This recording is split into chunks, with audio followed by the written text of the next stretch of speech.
Tim Tebow was one of the four quarterbacks who come out of the sidelines to play for their team.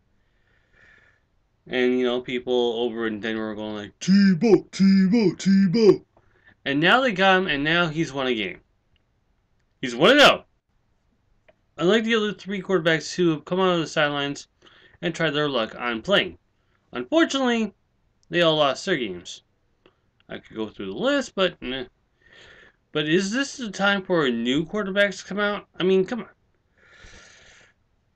We think it might be time for new quarterbacks probably to stay on the sidelines until, coaches say, get ready, suit up, you're going in. Now, Tim Tebow, true, he won a game, but he won in overtime. He struggled early, and he just got working late, and by the time it came on by, well, Dolphins were almost got their first win. Christian Ponder for the Minnesota Vikings almost beat the unbeaten Packers, but I see didn't go so well. So, do I have anything wrong? Do I have anything to say about these new quarterbacks, the ones who come out of the sidelines? Just keep up your game and careful not to struggle. All right? Once you struggle, it's all over. Now, I want you to take a look at this picture, okay? What I have here is embarrassing. This was Thursday night over in Arizona between UCLA and the Wildcats. This is college football, by the way. End of the half, and then this happens. A fan dressed up in a referee uniform comes out. I mean, does he look like a ref? Here's a picture I got here. Alright. Okay, you see the referee on the left and the referee on the right? Not the referee in the middle yet. Those are the two officials that are in charge of the game. See what's wrong with the referee in the middle? First off, too many stripes. Second, are those shorts he's wearing? Third, I don't think those are cleats on his foot. Yep, that guy does not know where he belongs.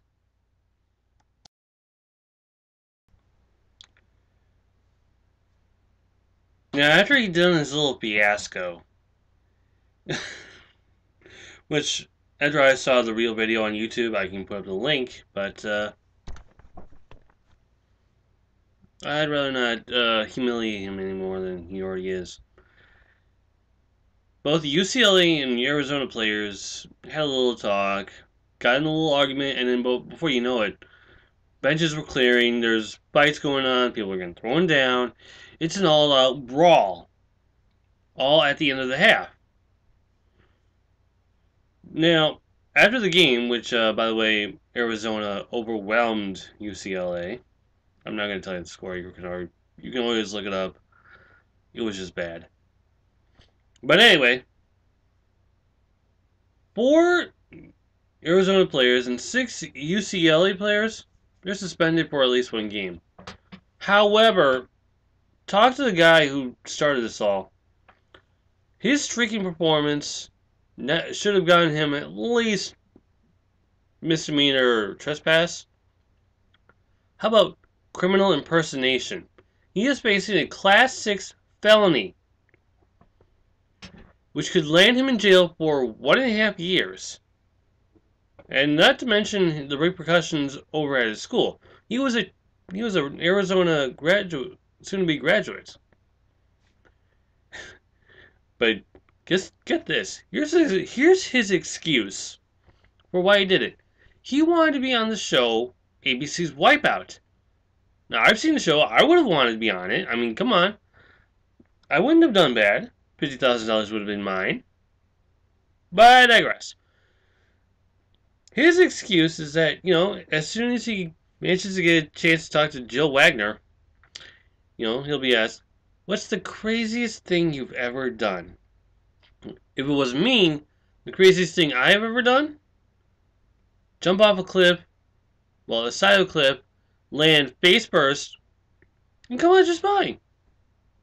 Okay, maybe not. It's not all that crazy, but then again, most of it was an accident. But at least this guy would have a chance to say, "Ah, the craziest thing, I went streaking at an Arizona game."